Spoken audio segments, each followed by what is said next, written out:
जुगाद सच है भी सच, नानक होसी भी सच। आदि पूरन मध्य पूरन अंत पूरन परमेश्वर है। सिमरंत संत सर्वतर रमण, नानक अघनाशन जगदीश्वर है। श्री नानक पुरुषोत्तम परम परावर नाथ, युगल चरण मोर बंदन, धर पर धर कर माथ। ऊंचा अगम अपार प्रभ, कथन न जाए अकथ। नानक प्रभ शरणागति, राखण को समरथ। तुध आगे अरदास हमारी, जियो पिंड सब तेरा। कौ नानक सब तेरी वड्याई, कोई ना न जाने मेर। वाहिगुरु जी का खालसा, वाहिगुरु जी की फतेह। परम सत्कारयोग गुरु जी की साजी नवाजी गुरु स्वरूप साध संगत, धन धन धन सतगुरु श्री गुरु ग्रंथ साहब महाराज जी दे पावन पवित्र सचखंडी दरबार विच जो माई भाई शरदा भावना नाल सत्कार सहित बैठ के सरवण भगती कर रहे हो, सारे ही धनता दे जोग हो।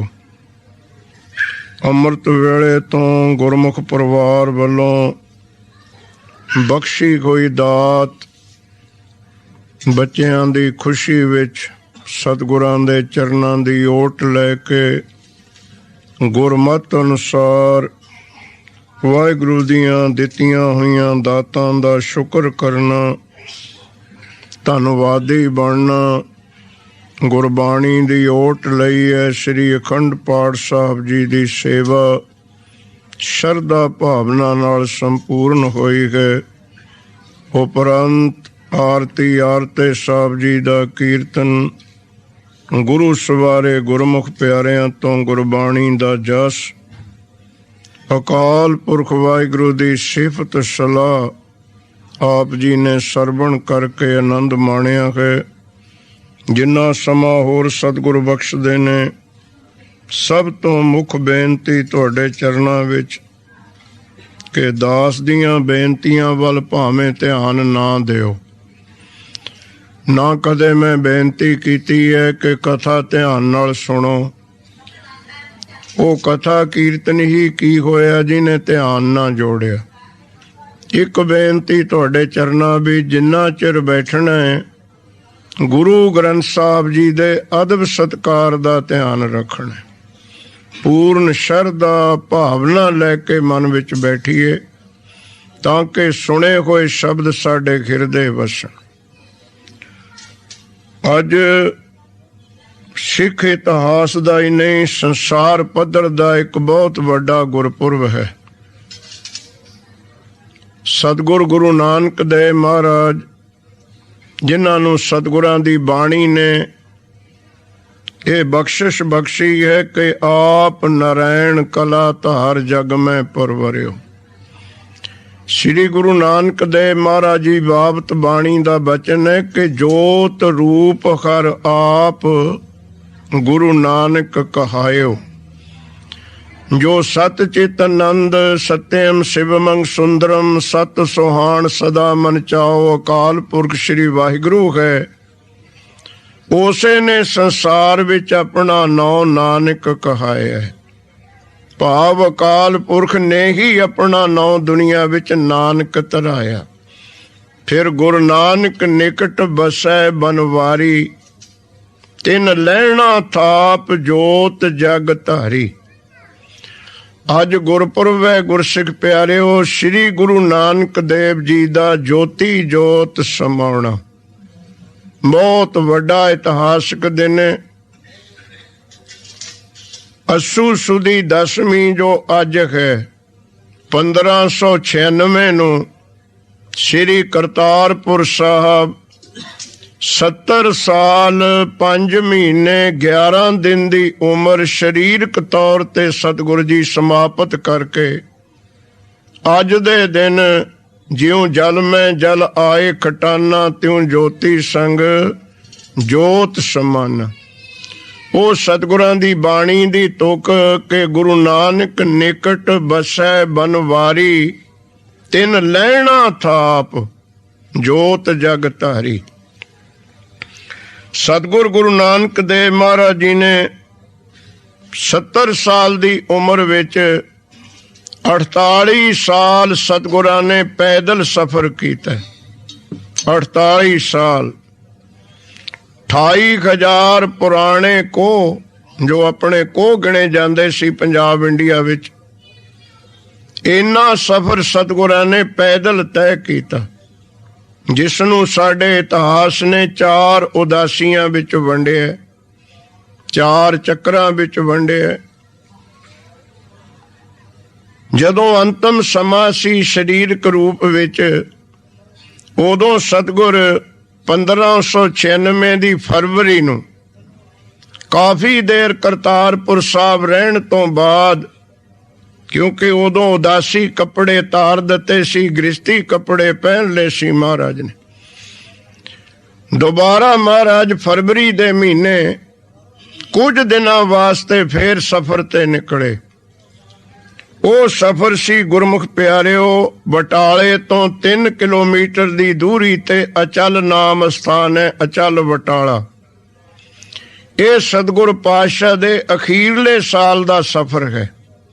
ਇਹਨੂੰ ਉਦਾਸੀਆਂ ਵਿੱਚ ਨਹੀਂ ਗਿਣਿਆ ਜਾਂਦਾ, ਕਿਉਂਕਿ ਉਦਾਸੀਆਂ ਮਹਾਰਾਜ ਪਹਿਲਾਂ ਸਮਾਪਤ ਕਰ ਚੁੱਕੇ ਸੀ। ਇੱਥੇ ਬਹੁਤ ਵੱਡਾ ਸਿੱਧਾਂ ਦਾ, ਜੋਗੀਆਂ ਦਾ ਮਹਾਨ ਅਸਥਾਨ ਸੀ, ਜਿੱਥੇ ਸਾਲ ਬਾਅਦ ਮੇਲਾ ਲੱਗਦਾ ਸੀ। ਇੱਕ ਹੁੰਦੀ ਹੈ ਸਿੱਧੀ ਤੇ ਇੱਕ ਹੁੰਦਾ ਸਿੱਧ। ਸਿੱਧੀ ਕਹੀਏ ਸ਼ਕਤੀ, ਕਿਸੇ ਚੀਜ਼ ਨੂੰ ਆਪਣੇ ਅਧੀਨ ਕਰ ਲੈਣਾ। ਸਿੱਧ ਕਹੀਏ ਜਿਹਨੇ ਉਹ ਸਿੱਧੀ ਕੀਤੀ ਹੋਈ ਹੈ। ਜਿਵੇਂ ਡਾਕਟਰੀ ਹੁੰਦੀ ਹੈ, ਡਾਕਟਰੀ ਦੀ ਵਿਦਿਆ, ਡਾਕਟਰ ਹੁੰਦਾ ਜਿਹੜਾ ਉਸ ਵਿਦਿਆ ਨੂੰ ਜਾਣ ਲਵੇ, ਉਸ ਵਿਦਿਆ ਤੇ ਪੂਰਾ ਕਬਜ਼ਾ ਹੋਵੇ, ਕੰਟਰੋਲ ਹੋਵੇ, ਉਹਨੂੰ ਡਾਕਟਰ ਕਹੀਦਾ। ਇਸ ਤਰ੍ਹਾਂ ਸਿੱਧੀ ਕਹੀਏ ਕਰਾਮਾਤ ਸ਼ਕਤੀ, ਸਿੱਧ ਕਹੀਏ ਉਸ ਸ਼ਕਤੀ ਤੇ ਜਿਹਦਾ ਕੰਟਰੋਲ ਹੋਵੇ, ਉਹਨੂੰ ਕਹੀਏ ਸਿੱਧ। ਬੜੇ ਬੜੇ ਮਹਾਨ ਸਿੱਧ ਗੋਰਖਨਾਥ ਜੀ ਦੇ ਸੇਵਕ ਇੱਥੇ ਆਉਂਦੇ ਸੀ। ਗੋਰਖ ਜੀ ਆਪ ਵੀ ਆਉਂਦੇ ਸੀ। ਗੋਰਖ ਦੇ ਵਿੱਚ ਕੇਵਲ ਸਿੱਧੀਓ ਨਹੀਂ ਸੀ, ਸੰਸਾਰ ਪੱਧਰ ਦੇ ਵਿੱਚ ਕੁਝ ਗਿਣਵੇਂ ਵਿਦਵਾਨਾਂ ਵਿੱਚੋਂ ਗੋਰਖ ਜੀ ਵਿਦਵਾਨ ਵੀ ਬਹੁਤ ਵੱਡੇ ਹੋਏ ਨੇ। ਮਹਾਨ ਵਿਦਿਆ ਸੀ ਉਹਨਾਂ ਦੇ ਕੋਲ। ਉਹਨਾਂ ਦੀ ਲਿਖਤ ਵਿੱਚੋਂ ਜੋ ਸਿੱਧੀ ਦੇ ਰੂਪ ਵਿੱਚ ਉਹਨਾਂ ਨੇ ਸਾਨੂੰ ਫਿਜ਼ੀਕਲੀ ਜਾਂ ਆਤਮਿਕ ਤੌਰ ਤੇ ਲਿਖਤਾਂ ਦਿੱਤੀਆਂ, ਅੱਜ ਵਰਲਡ ਦੇ ਡਾਕਟਰ ਉਹਨੂੰ ਮੰਨ ਰਹੇ ਨੇ। ਸਰੀਰ ਵਿੱਚ ਨਾੜਾਂ ਕਿੰਨੀਆਂ ਹਨ, ਕਿਸ ਨਾੜੀ ਦਾ ਕੀ ਫੰਕਸ਼ਨ ਹੈ। ਸ੍ਰੀ ਗੁਰੂ ਨਾਨਕ ਦੇਵ ਜੀ ਵੀ ਜਪਜੀ ਸਾਹਿਬ ਵਿੱਚ ਇਸ ਗੱਲ ਨੂੰ ਮੰਨੇ, ਸੁਣਿਆ ਜੋਗ ਜੋਗਤ ਤਨ ਭੇਦ। ਇਸ ਸਰੀਰ ਦੇ ਭੇਦ ਜਿਹੜੇ ਅੱਜ ਐਕਸਰੇਆਂ ਦੁਆਰਾ, ਅਲਟਰਾਸਾਊਂਡ ਦੁਆਰਾ, MIR ਦੁਆਰਾ, ਬੜੇ ਬੜੇ ਵੱਡੇ ਟੈਸਟਾਂ ਤੋਂ ਬਾਅਦ ਡਾਕਟਰਾਂ ਨੂੰ ਲੱਭਦੇ ਨੇ, ਫਿਰ ਵੀ ਉਹਨਾਂ ਵਿੱਚ ਕੁਝ ਨਾ ਕੁਝ % ਗਲਤੀ ਪਾਈ ਜਾਂਦੀ ਹੈ। ਉਹ ਤਨ ਦੇ ਜਿਹੜੇ ਭੇਦ ਸੀ, ਉਹਨਾਂ ਮਹਾਂਪੁਰਸ਼ਾਂ ਨੇ ਵਾਹਿਗੁਰੂ ਨਾਲ ਜੁੜ ਕੇ ਅੰਤਰ ਗਿਆਨ ਕਰਕੇ, ਸੁਣ ਐ ਜੋਗ ਜੁਗਤ ਤਨ ਭੇਦ, ਉਹ ਕਿਸੇ ਐਕਸਰੇ ਦੁਆਰਾ ਨਹੀਂ ਵੇਖੇ, ਅਲਟਰਾਸਾਊਂਡ ਦੁਆਰਾ, ਕਿਸੇ ਉਪਕਰਨ ਦੁਆਰਾ ਨਹੀਂ ਵੇਖੇ। ਉਹਨਾਂ ਨੇ ਅੰਤਰ ਨਾਲ ਜੁੜ ਕੇ ਜਿਵੇਂ ਬਾਹਰ ਪਈ ਚੀਜ਼ ਸਾਨੂੰ ਦਿਖਦੀ ਹੈ, ਇਹੀ ਦ੍ਰਿਸ਼ਟੀ ਜਦੋਂ ਅੰਤਰਮੁਖ ਹੋ ਜਾਵੇ ਤੇ ਅੰਦਰ ਪਈ ਵੀ ਦਿਖੇਗੀ। ਸਿੱਧੀ ਤਾਂ ਇਹੀ ਹੈ, ਇਸ ਨੂੰ ਮੋੜਨਾ। ਜੋ ਬਾਹਰ ਵੱਲ ਆਪਾਂ ਵੇਖ ਰਹੇ ਹਾਂ, ਸਿੱਧ ਪੁਰਸ਼ ਵਾਹਿਗੁਰੂ ਦੇ ਸਿਮਰਨ ਕਰਨ ਵਾਲੇ ਨੂੰ ਅੰਦਰ ਮੋੜ ਲੈਂਦੇ ਨੇ। ਜਦੋਂ ਅੰਦਰ ਇਹ ਦ੍ਰਿਸ਼ਟੀ ਜਾਵੇਗੀ, ਜੋ ਅੰਦਰ ਚੀਜ਼ ਪਈ ਹੈ ਅੰਦਰ ਵੀ ਵਿਖੇਗੀ। ਉਹਨਾਂ ਮਹਾਂਪੁਰਖਾਂ ਨੇ ਸਿਮਰਨ ਦੀ ਸ਼ਕਤੀ ਨਾਲ ਸੁਣ ਐ ਜੋਗ ਜੁਗਤ ਤਨ ਭੇਦ। ਨਾਮਦੇਵ ਜੀ ਦੀ ਬਾਣੀ ਤੁਸੀਂ ਪੜ੍ਹਦੇ ਹੋ। ਅੱਜ ਸਾਰੇ ਹੀ ਡਾਕਟਰ, ਤੁਹਾਡੇ ਇਸ ਕੰਟਰੀ ਵਿੱਚ ਵੀ ਬੜੇ ਵੱਡੇ ਵੱਡੇ ਡਾਕਟਰ ਹਨ, ਉਹਨਾਂ ਤੋਂ ਕਿਸੇ ਨੂੰ ਪੁੱਛ ਲਿਓ, ਸਾਡੇ ਸਰੀਰ ਵਿੱਚ 72 ਨਾੜੀਆਂ ਨੇ, ਜਿਨ੍ਹਾਂ ਦਾ ਮੇਨ ਫੰਕਸ਼ਨ ਹੈ ਖੂਨ ਦੇ ਸਰਕੂਲੇਸ਼ਨ ਦੇ ਨਾਲ, ਜੋ ਸਪਲਾਈ ਕਰਦੀਆਂ ਨੇ ਉਹ 72 ਨੇ। ਤੇ 500 ਸਾਲ ਪਹਿਲਾਂ ਨਾਮਦੇਵ ਜੀ ਨੇ ਗੁਰੂ ਗ੍ਰੰਥ ਸਾਹਿਬ ਵਿੱਚ ਲਿਖ ਦਿੱਤਾ ਕਿ 72 ਨੇ। 70 ਦੋਏ ਭਰੇ ਅੰਮ੍ਰਿਤ ਸਰ ਬਿਖ ਕੋ ਮਾਰ ਕਢਾਵੋ। 70 ਦੋਏ, 70 ਤੇ 2 72 ਹੁੰਦੇ ਨੇ। ਨਾਮਦੇਵ ਜੀ ਕਹਿੰਦੇ ਮੇਰੇ ਸਰੀਰ ਵੀ ਜਿਹੜੇ 72 ਨਾਲੀਆਂ ਵਿੱਚ ਵਿਸ਼ੇ ਵਿਕਾਰਾਂ ਦਾ ਜ਼ਹਿਰ ਰੂਪੀ ਖੂਨ ਚੱਲ ਰਿਹਾ ਸੀ, ਉਹ ਵਾਹਿਗੁਰੂ ਦਾ ਸਿਮਰਨ ਹੋਣ ਕਰਕੇ ਅੰਮ੍ਰਿਤ ਰੂਪ ਹੋ ਗਿਆ। ਵਾਹਿਗੁਰੂ ਦੇ ਨਾਮ ਨੇ ਉਹ ਵਿਕਾਰਾਂ ਦੀ ਜ਼ਹਿਰ ਅੰਦਰੋਂ ਕੱਢ ਦਿੱਤੀ, 72 ਨਾੜੀਆਂ ਹੀ ਨਿਰਮਲ ਹੋ ਗਈਆਂ। ਉਹ ਜਿਹੜੇ ਉਹਨਾਂ ਨੇ ਤਜਰਬੇ ਲਿਖੇ ਨੇ, ਰਹਿੰਦੀ ਦੁਨੀਆ ਤੱਕ ਉਹਨਾਂ ਤੋਂ ਕੋਈ ਮੁਨਕਰ ਨਹੀਂ ਹੋਵੇਗਾ। ਬਹੁਤ ਵੱਡਾ ਵਿਦਵਾਨ ਸੀ, ਬਹੁਤ ਵੱਡਾ ਸਿੱਧ ਸੀ। ਇਹ 2 ਗੱਲਾਂ ਬਹੁਤ ਔਖੀਆਂ ਹੁੰਦੀਆਂ ਗੁਰਮੁਖੋ। ਤੁਸੀਂ ਪੜ੍ਹੇ ਲਿਖੇ ਸਿਆਣੇ ਬੈਠੇ ਹੋ, ਸਿਮਰਨ ਵੀ ਹੋਵੇ ਤੇ ਵਿਦਿਆ ਵੀ ਹੋਵੇ। ਇਹ 2 ਗੱਲਾਂ ਬਹੁਤ ਔਖੀਆਂ ਮਿਲਣਗੀਆਂ, ਕਿਉਂਕਿ ਸਿਮਰਨ ਤੋਂ ਬਾਅਦ ਕਿਸੇ ਚੀਜ਼ ਦੀ ਲੋੜ ਹੀ ਨਹੀਂ। ਦੁਨੀਆ ਆਪੇ ਝੁਕ ਪੈਂਦੀ ਹੈ, ਪਦਾਰਥ ਆਪੇ ਨੇੜੇ ਆਉਣ ਲੱਗ ਪੈਂਦੇ ਨੇ। ਪ੍ਰਭ ਕੈ ਸਿਮਰਨ ਰਿੱਧ ਸਿੱਧ ਨੌ ਨਿਧ, ਫਿਰ ਤਾਂ ਪੜ੍ਹਨ ਦੀ ਲੋੜ ਹੀ ਨਹੀਂ ਰਹਿੰਦੀ। ਪਰ ਬਹੁਤ ਵੱਡੀ ਪਾਰ ਕਿਰਪਾ ਹੋਵੇ ਕਿ ਜਿੱਥੇ ਸ਼ਕਤੀ ਵੀ ਹੋਵੇ ਤੇ ਨਾਲ ਭਗਤੀ ਵੀ ਹੋਵੇ। ਇਹੀ ਸਿੱਖ ਕੌਮ ਨੂੰ 2 ਦਾਤਾਂ ਬਖਸ਼ੀਆਂ, ਸ਼ਕਤੀ ਦੇ ਨਾਲ ਭਗਤੀ, ਭਗਤੀ ਦੇ ਨਾਲ ਸ਼ਕਤੀ। ਗੋਰਖ ਵਿੱਚ ਸਨ ਤੇ ਉਹ ਵੀ ਆਇਆ ਹੋਇਆ ਸੀ ਗੁਰਸਿੱਖ ਪਿਆਰਿਓ, ਬਹੁਤ ਵੱਡਾ ਇਕੱਠ, ਕਿਉਂਕਿ ਅੱਜ ਗੁਰਪੁਰਬ ਮਹਾਰਾਜ ਦਾ ਜੋਤੀ ਜੋਤ ਸਮਾਉਣ ਦਾ। ਸਤਿਗੁਰ ਪਾਤਸ਼ਾਹ ਜੀ ਫਰਵਰੀ ਦੇ ਮਹੀਨੇ ਵਿੱਚ ਚੱਲ ਬਟਾਲੇ ਗਏ ਨੇ ਤੇ ਸਤੰਬਰ ਦੇ ਇਸ ਮਹੀਨੇ ਵੀ ਜੋਤੀ ਜੋਤ ਸਮਾਏ ਨੇ। ਬਹੁਤ ਵੱਡਾ ਇਕੱਠ ਸੀ। ਉਸ ਅਚਰਨ ਬਟਾਲੇ ਦੇ ਇਕੱਠ ਵਿੱਚ ਸਵਾਲ ਜਵਾਬ ਹੋਏ। ਜੋ 93 ਪੌੜੀਆਂ ਹਨ ਸਿੱਧ ਗੋਸ਼ਟ ਦੀਆਂ, ਨੋਟ ਕਰਿਓ 93 ਸਿੱਧ ਗੋਸ਼ਟ ਵਿੱਚ ਕੱਲੇ ਕੱਲੇ ਸਵਾਲ ਦਾ ਮਹਾਰਾਜ ਨੇ ਜਵਾਬ ਦਿੱਤਾ ਉਹਨਾਂ ਨੂੰ ਉਸ ਪੌੜੀਆਂ ਦੇ ਵਿੱਚ। ਜਦੋਂ ਸਾਰੇ ਜਵਾਬ ਦੇ ਚੁੱਕੇ, ਮਹਾਰਾਜ ਨੇ ਪੁੱਛਿਆ ਕੋਈ ਹੋਰ ਗੱਲ ਹੈ ਉਹ ਵੀ ਪੁੱਛੋ। ਤਾਂ ਪੁੱਛਣ ਨੂੰ ਰਹਿ ਕੁਝ ਨਹੀਂ ਜਾਂਦਾ। ਸੂਰਜ ਚੜ੍ਹੇ ਤੋਂ ਤੁਹਾਨੂੰ ਕਵੇ ਕੋਈ ਹੋਰ ਬਲਬ ਮਚਾਉਣਾ ਤੇ ਮਚਾ ਲਓ, ਕਿਹੜਾ ਮਚਾਓਗੇ ਗੁਰਸਿੱਖ ਪਿਆਰਿਓ। ਤੇ ਅਸੀਂ ਥੋੜਾ ਜਿਹਾ ਭੁਲੇਖਾ ਖਾ ਗਏ। ਆ ਤੁਹਾਡੇ ਇੰਗਲੈਂਡ ਵਿੱਚ, ਅਮਰੀਕਾ, ਕੈਨੇਡਾ ਦੇ ਵਿੱਚ ਹਾਈਡਰੋ ਦੇ ਬੜੇ ਪ੍ਰੋਜੈਕਟ ਲੱਗੇ ਹੋਏ ਨੇ। ਕਿਤੇ ਪਾਣੀ ਨਾਲ ਬਿਜਲੀ, ਕਿਤੇ ਥਰਮੋ, ਗਰਮੀ ਨਾਲ ਬਿਜਲੀ ਪੈਦਾ ਕੀਤੀ ਜਾਂਦੀ ਹੈ, ਥਰਮਲ ਪਲਾਂਟ ਲੱਗਦੇ ਨੇ। ਕਿਤੇ ਪਾਣੀ ਦੇ ਨਾਲ ਬਿਜਲੀ ਪੈਦਾ ਕੀਤੀ ਜਾਂਦੀ ਹੈ। ਆਪਣੇ ਵੀ ਭਾਖੜਾ ਡੈਮ ਪਾਣੀ ਨਾਲ ਬਿਜਲੀ ਪੈਦਾ ਕਰਦਾ। ਬਠਿੰਡਾ ਤੇ ਰੋਪੜ ਥਰਮਲ ਪਲਾਂਟ ਹਨ, ਉਹ ਕੋਲੇ ਤਾਪ ਨਾਲ ਬਿਜਲੀ ਪੈਦਾ ਕਰਦੇ ਨੇ। ਬੜੀ ਬਿਜਲੀ ਪੈਦਾ ਹੁੰਦੀ ਹੈ। ਪਰ ਤੁਹਾਨੂੰ ਬੇਨਤੀ ਇਹ ਹੈ ਕਿ ਇੰਗਲੈਂਡ, ਅਮਰੀਕਾ ਵਰਗੇ ਦੇਸ਼ 5-5, 10-10 ਕਿਲੋਮੀਟਰ ਤੇ ਥਰਮਾ ਪਲਾਂਟ ਲਾ ਦੇਣ, ਹਾਈਡਰੋ ਪਲਾਂਟ ਲਾ ਦੇਣ, ਬਿਜਲੀ ਪੈਦਾ ਕਰਨ ਲੱਗ ਜਾਣ। ਕੀ ਸੂਰਜ ਬਣ ਜਾਊਗਾ? ਸੂਰਜ ਨਹੀਂ ਬਣਨਾ। ਸੂਰਜ ਸੂਰਜ ਹੈ। ਹਾਂ 5-5 ਕਿਲੋਮੀਟਰ ਤੇ ਰੱਬ ਬਣ ਕੇ ਬੈਠ ਜਾਣ। ਗੁਰੂ ਨਾਨਕ ਨਾਨਕੇ ਤਾਂ ਅਜ ਕੇ ਆਖੋ ਸਤਨਾਮ, ਗੁਰੂ ਨਾਨਕ ਤੇ ਗੁਰੂ ਗੋਬਿੰਦ ਸਿੰਘ ਨਹੀਂ ਬਣ ਹੋਣਾ। ਸੂਰਜ ਸੂਰਜ ਹੁੰਦਾ, ਥਰਮਾ ਪਲਾਂਟ ਕਦੇ ਸੂਰਜ ਨਹੀਂ ਬਣਦੇ ਹੁੰਦੇ। ਇਹ ਤਾਂ ਥੋੜੇ ਚਿਰ ਰੋਸ਼ਨੀ ਦੇਣ ਵਾਸਤੇ ਹੁੰਦੇ ਆ ਗੁਰਸਿੱਖ ਪਿਆਰਿਓ। ਸੂਰਜ ਦੀ ਆਪਣੀ ਸ਼ਕਤੀ। ਉਹ ਸੂਰਜ ਦੇ ਸਾਹਮਣੇ ਕੀ ਕਰਦੇ? ਸਿੱਧ ਮੁਨਕਰ ਹੋ ਗਏ। ਆਖਰ ਉਹਨਾਂ ਨੂੰ ਕਹਿਣਾ ਪਿਆ, ਧੰਨ ਨਾਨਕ ਤੇਰੀ ਵੱਡੀ ਕਮਾਈ। ਮੰਨਣਾ ਪਿਆ ਸਿੱਧਾਂ ਨੂੰ। ਕਲਯੁਗ ਅੰਦਰ ਪ੍ਰਗਟਿਆ, ਵੱਡਾ ਪੁਰਖ ਪ੍ਰਗਟਿਆ, ਕਲਯੁਗ ਅੰਦਰ ਜੋਤ ਜਗਾਈ। ਉਥੇ ਇੱਕ ਸਿੱਖਿਆ ਦਿੱਤੀ। ਅੰਤਮ ਦ੍ਰਿਸ਼ ਹੈ ਗੁਰੂ ਨਾਨਕ ਦੇਵ ਜੀ ਦਾ, ਜੋ ਅੱਜ ਗੁਰਪੁਰਬ ਹੈ।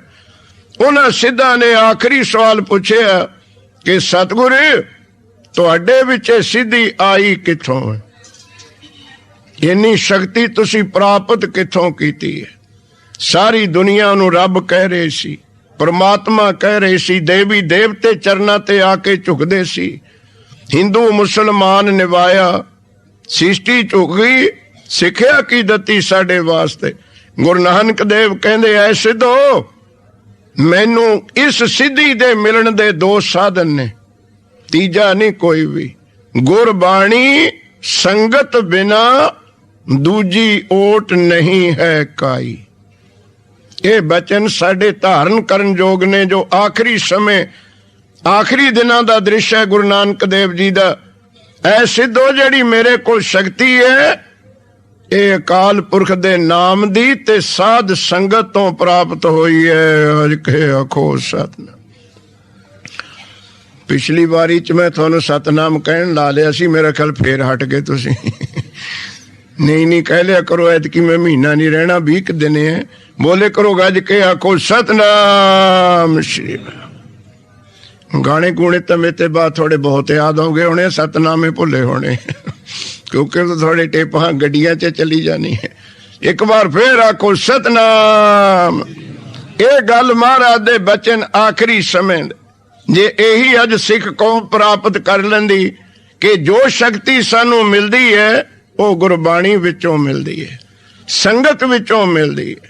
ਦੁੱਖ ਨਾਲ ਮੈਂ ਕਹਿ ਜਾਂਦਾ ਸਟੇਜ ਤੇ ਕਿ ਅਸੀਂ ਅੱਜ ਵੋਟਾਂ ਤੇ ਨੋਟਾਂ ਵਿੱਚੋਂ ਸ਼ਕਤੀ ਇਕੱਠੀ ਕਰਦੇ ਫਿਰਦੇ, ਨਾ ਗੁਰਬਾਣੀ ਵਿੱਚੋਂ ਨਾ ਸੰਗਤ ਵਿੱਚੋਂ। ਉਹ ਵੋਟਾਂ ਤੇ ਨੋਟਾਂ ਦੀ ਸ਼ਕਤੀ ਹੈਗੀ, ਮਿਲਦੀ ਹੈ, ਪਰ ਭਰੋਸਾ ਨਹੀਂ ਹੁੰਦਾ ਕਿ ਅਗਲੀ ਤਰੀਕ ਨੂੰ ਹੋਵੇਗੀ ਕਿ ਨਹੀਂ ਹੋਵੇਗੀ। ਉਹ ਐਤਵਾਰ ਹੈਗੀ, ਸੋਮਵਾਰ ਦਾ ਪਤਾ ਹੀ ਨਹੀਂ ਵੀ ਝੰਡੀ ਰਹਿਣੀ ਹੈ ਕਿ ਨਹੀਂ ਰਹਿਣੀ। ਇਹ ਤਾਂ ਕੋਲ ਹੁੰਦੇ ਹੀ ਛੱਡਦੀ ਹੈ ਸ਼ਕਤੀ। ਗੁਰੂ ਨਾਨਕ ਦਾ ਅੰਤਮ ਉਪਦੇਸ਼ ਕਿ ਐ ਸਿੱਧੋ ਸੰਸਾਰ ਦੇ ਲੋਕੋ, ਮੈਨੂੰ ਸ਼ਕਤੀ ਮਿਲੀ ਹੈ ਗੁਰਬਾਣੀ ਸੰਗਤ ਬਿਨਾ ਦੂਜੀ ਓਟ ਨਹੀਂ ਹੈ ਕਾਈ।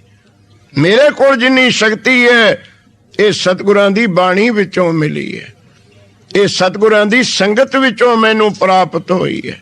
ਇਹ ਅਚਲ ਬਟਾਲੇ ਜੋਤੀ ਜੋ ਸਮਾਉਣ ਤੋਂ ਕੁਝ ਦਿਨ ਪਹਿਲਾਂ ਦੀ ਗੱਲ ਹੈ ਗੁਰੂ ਨਾਨਕ ਦੇਵ ਜੀ ਦੀ।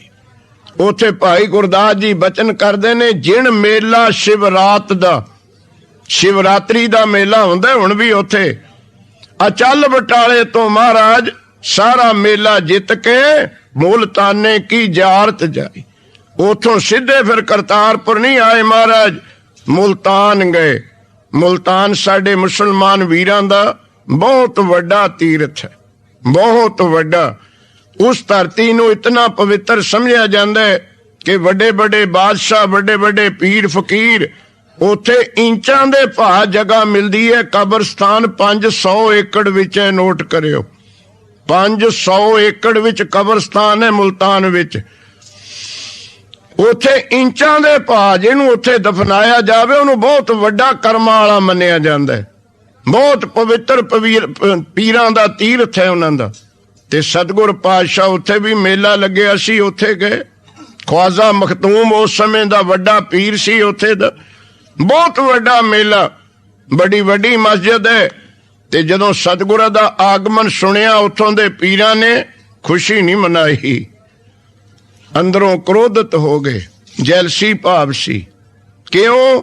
ਬਾਬੇ ਨਾਨਕ ਨੇ ਆ ਕੇ ਸੱਚੀ ਗੱਲ ਕਹਿਣੀ ਹੈ ਤੇ ਸੱਚੀ ਗੱਲ ਕਹਿਣ ਤੋਂ ਸਾਡਾ ਪਖੰਡ ਲੋਕਾਂ ਦੇ ਸਾਹਮਣੇ ਆ ਜਾਣੇ। ਦੁੱਖ ਨਾ ਮਨਾਇਓ ਪ੍ਰੇਮੀਓ, ਸੱਚੀ ਗੱਲ ਵੀ ਉਹਨੂੰ ਇਹ ਚੰਗੀ ਲੱਗਦੀ ਹੈ ਜਿਹਦੇ ਕਰਮ ਚੰਗੇ ਹੋਣ। ਨਹੀਂ ਤਾਂ ਸਾਚ ਕਹੇ ਤੇ ਛੋਹੋ ਆਵੇ। ਬਾਣੀ ਕਹਿੰਦੀ ਹੈ ਸੱਚ ਕਹੇ ਤੇ ਤਾਂ ਜਿਵੇਂ ਡੰਗ ਮਾਰਦੀ ਹੈ ਪਿੰਡ, ਏਦਾਂ ਤੜਫਦੇ ਅਸੀਂ। ਉਹ ਸਾਡੇ ਕਰਮ ਨਹੀਂ ਚੰਗੇ। ਭਾਈ ਗੁਰਦਾਸ ਨੇ ਤਾਂ ਹੀ ਪ੍ਰਮਾਣ ਦਿੱਤਾ ਕਿ ਸੂਰਜ ਚੜਿਆ ਵੇਖ ਕੇ ਉੱਲੂ ਘਬਰਾਵੇ।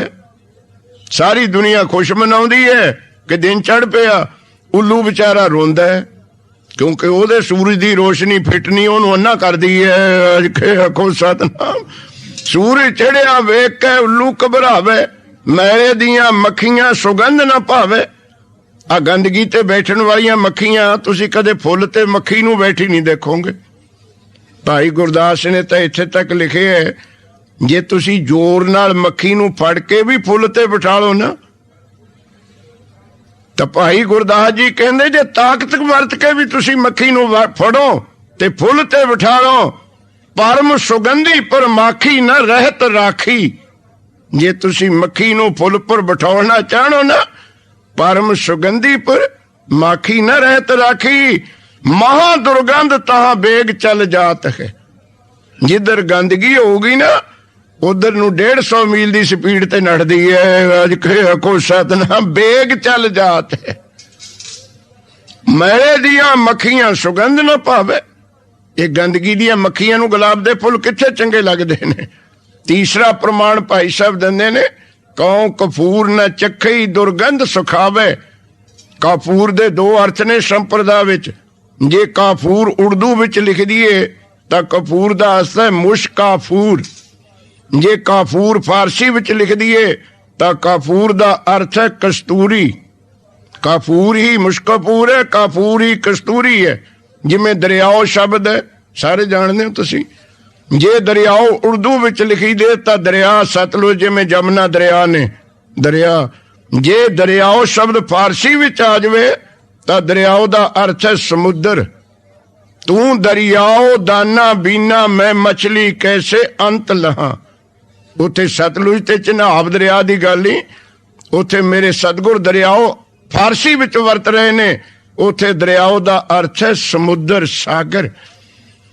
ਕੌਣ ਦੇਖੋ ਜੇ ਉਹਨੂੰ ਕਸਤੂਰੀ ਦੀ ਸੁਗੰਧੀ ਆ ਜਾਵੇ ਨਾ ਗੁਰਮੁਖੋ, ਮੇਰਾ ਖਿਆਲ ਇੰਗਲੈਂਡ ਹੀ ਛੱਡ ਜਾਵੇ, ਮੁੜ ਕੇ ਇੰਗਲੈਂਡ ਨਹੀਂ ਵੜਦਾ।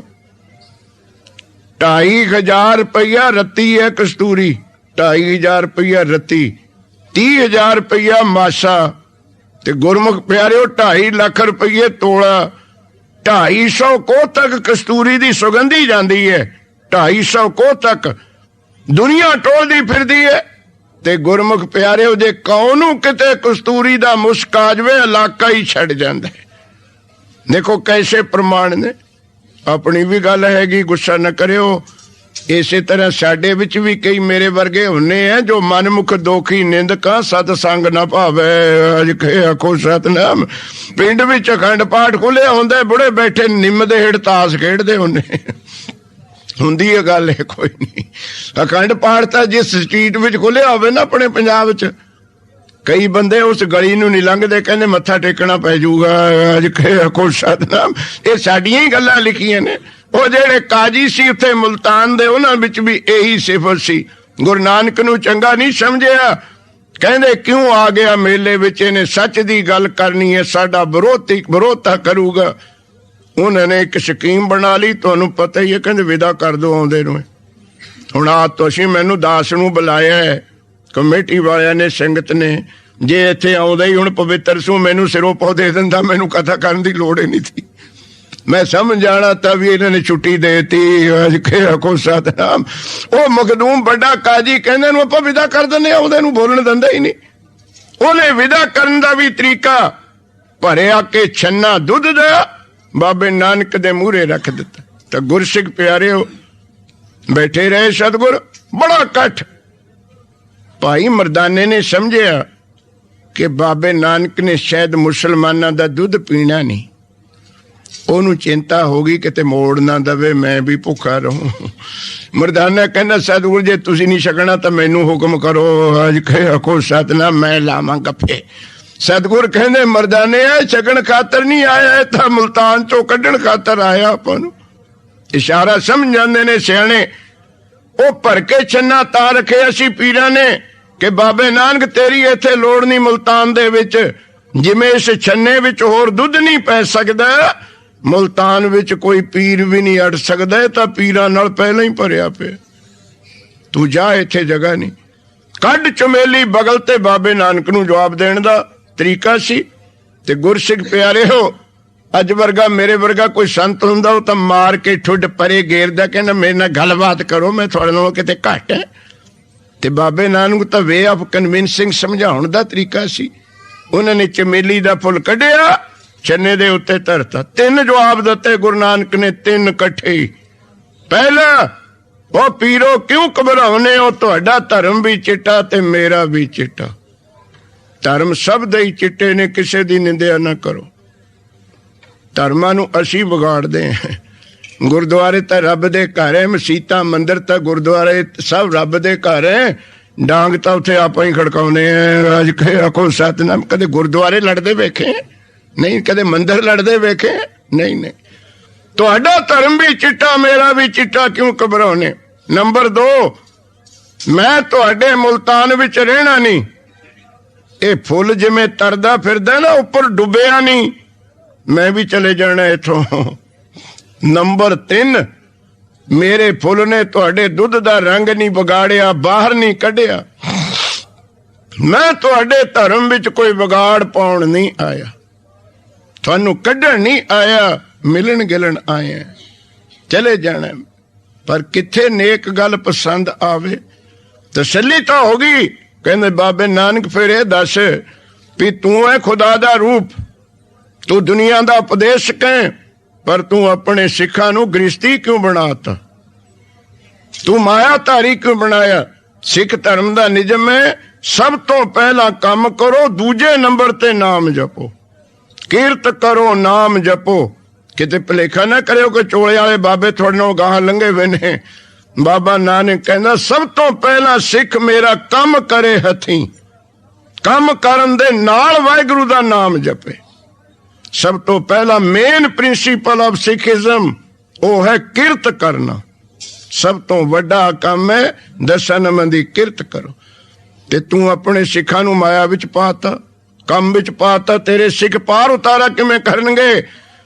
ਧੰਨ ਗੁਰੂ ਨਾਨਕ ਪਾਤਸ਼ਾਹ ਕਹਿੰਦੇ ਕਾਜੀ ਜੀ ਤੈਂ ਕਹੇ ਤੋਂ ਨਹੀਂ ਮੰਨਣਾ, ਕੱਟੜਵਾਦ ਹੈ ਤੇਰੇ ਵਿੱਚ। ਚੱਕ ਆਪਣਾ ਛੰਨਾ, ਆ ਤੇਰੀ ਮਸਜਿਦ ਪਵਿੱਤਰ ਪਾਕ ਸਥਾਨ ਅੱਲਾ ਜੀ ਦਾ, ਇਹਦੇ ਆਲੇ ਦੁਆਲੇ ਲੱਗੇ ਮੇਲਾ, ਇੱਕ ਚੱਕਰ ਕੱਢ ਕੇ ਆ, ਆਉਂਦੇ ਨੂੰ ਇਹ ਜਵਾਬ ਦਵਾਂਗੇ ਮੇਰੇ ਸਿੱਖ ਮਾਇਆ ਵਿੱਚ ਰੱਬ ਨੂੰ ਕਿਵੇਂ ਮਿਲਣਗੇ। ਤੁਰ ਪਿਆ। ਜਦੋਂ ਤੁਰਨ ਲੱਗਿਆ ਬਾਬਾ ਨਾਨਕ ਕਹਿੰਦਾ ਇੱਕ ਸ਼ਰਤ ਹੈ ਕਿ ਛੰਨੇ ਵਿੱਚੋਂ ਦੁੱਧ ਡੁੱਲਣਾ ਨਹੀਂ ਚਾਹੀਦਾ। ਜੇ ਦੁੱਧ ਡੁੱਲ ਗਿਆ ਮੈਂ ਜਵਾਬ ਨਹੀਂ ਦੇਣਾ। ਚਲੋ ਜੀ ਤੁਰਿਆ ਫਿਰੇ, ਹੱਥਾਂ ਵਿੱਚ ਛੰਨਾ, ਮੇਲਾ ਲੱਗਿਆ ਵਾ, ਕੁਆਲ ਕੁਆਲੀਆਂ ਗਾਉਣ, ਮੁਜਰੇ ਕਰਨ, ਮੁਸਲਮਾਨ ਵੀਰਾਂ ਦਾ ਮੇਲਾ, ਤੇ ਧਿਆਨ ਉਹਦਾ ਛੰਨੇ ਵਿੱਚ ਕਿਤੇ ਦੁੱਧ ਡੁੱਲ ਨਾ ਜਾਵੇ। ਸਾਰੇ ਮੇਲੇ ਵਿੱਚ ਘੁੰਮਿਆ ਆ ਤੇ ਛੰਨਾ ਭਰਿਆ ਭਰਾਇਆ ਰੱਖਤਾ। ਕਹਿੰਦਾ ਬਾਬਾ ਨਾਨਕ ਤੇਰੀ ਸ਼ਰਤ ਕਰਤੀ ਪੂਰੀ, ਮੈਂ ਦੁੱਧ ਡੁੱਲਣ ਨਹੀਂ ਦਿੱਤਾ। ਹੁਣ ਮੈਨੂੰ ਦੱਸ ਤੇਰੇ ਸਿੱਖ ਮਾਇਆ ਵਿੱਚ ਕਿਵੇਂ ਰੱਬ ਨੂੰ ਮਿਲਣਗੇ? ਕੰਮ ਕਰਦੇ ਕਿਵੇਂ ਖੁਦਾ ਨੂੰ ਮਿਲਣਗੇ? ਬਾਬਾ ਨਾਨਕ ਕਹਿੰਦਾ ਇਹ ਦੱਸੋ ਪੀਰ ਜੀ, ਜਿਸ ਮੇਲੇ ਵਿੱਚ ਤੁਸੀਂ ਘੁੰਮ ਕੇ ਆਏ ਹੋ, ਕਿਹੜੇ ਕਿਹੜੇ ਕੁਆਲ ਕੁਆਲੀਆਂ ਗਾਉਂਦੇ ਤੇ, ਕਿਹੜਾ ਕਿਹੜਾ ਮੁਜਰਾ ਹੋ ਰਿਹਾ ਸੀ, ਨਾਟਕ ਉੱਥੇ ਕਿਹੜਾ ਚੱਲਦਾ ਸੀ, ਕੀ ਕੀ ਚੀਜ਼ਾਂ ਵਿਕਦੀਆਂ ਸੀ ਦੁਕਾਨਾਂ ਤੇ? ਗੁੱਸੇ ਦੇ ਹੋ ਕੇ ਕਹਿੰਦਾ ਨਾ ਪੀਰ, ਕਹਿੰਦਾ ਮੈਂ ਉੱਥੇ ਤੇਰਾ ਮੇਲਾ ਦੇਖਦਾ ਤਾਂ, ਤੇਰਾ ਛੰਨਾ ਦੇਖਦਾ ਤਾਂ। ਖੁਸ਼ ਸਤਨਾਮ। ਨਾਲੇ ਤਾਂ ਮੈਨੂੰ ਸ਼ਰਤ ਲਾਤੀ ਦੁੱਧ ਨਾ ਡੁੱਲਣ ਦੇ, ਹੁਣ ਤੂੰ ਮੇਲੇ ਦੇ ਹਾਲ ਪੁੱਛਣ ਦੇ। ਮੇਰੀ ਤਾਂ ਨਿਗਾਹ ਦੁੱਧ ਵਿੱਚ ਰਹੀ ਹੈ, ਮੈਂ ਨਹੀਂ ਮੇਲਾ ਵੇਖਿਆ। ਬਾਬਾ ਨਾਨਕ ਕਹਿੰਦਾ ਫਿਰ ਪੀਰ ਜੀ ਮੇਰੇ ਸਿੱਖ ਵੀ ਦੁਨੀਆ ਦੇ ਮੇਲੇ ਵਿੱਚ ਫਿਰਨਗੇ, ਪਰ ਨਿਗਾਹ ਮੇਰੇ ਵਿੱਚ ਰਹੂਗੀ। ਜਿਵੇਂ ਤੇਰੀ ਨਿਗਾਹ ਦੁੱਧ ਵਿੱਚ ਰਹੀ ਹੈ, ਮੇਲੇ ਵਿੱਚ ਨਹੀਂ ਗਈ, ਮੈਂ ਵੀ ਸਿੱਖ ਨੂੰ ਉਹ ਉਪਦੇਸ਼ ਦੇਣੇ, ਤੂੰ ਰਹੋ ਗ੍ਰਸਤ ਵਿੱਚ, ਰਹੋ ਮਾਇਆ ਵਿੱਚ, ਰਹੋ ਦੁਨੀਆ ਦੇ ਮੇਲੇ ਵਿੱਚ, ਪਰ ਜੁੜਿਆ ਰਹੀ ਆਪਣੇ ਗੁਰੂ ਦੇ ਨਾਲ। ਇਹ ਸਿੱਖਿਆ ਅੰਤਮ ਦਿਨਾਂ ਦੀ ਹੈ ਮਹਾਰਾਜ ਦੀ ਮੁਲਤਾਨ ਦੇ ਵਿੱਚ। ਉੱਥੇ ਵੀ ਜਿੱਤ ਕਰਕੇ ਮਹਾਰਾਜ ਆਏ। ਅੱਜ ਦਾ ਦਿਨ ਅੱਸੂ ਸੁਦੀ 10ਵੀਂ 1596 ਕਰਤਾਰਪੁਰ ਸਾਹਿਬ ਬੜਾ ਇਕੱਠ ਹੋਇਆ ਗੁਰਸਿੱਖ ਪਿਆਰਿਓ।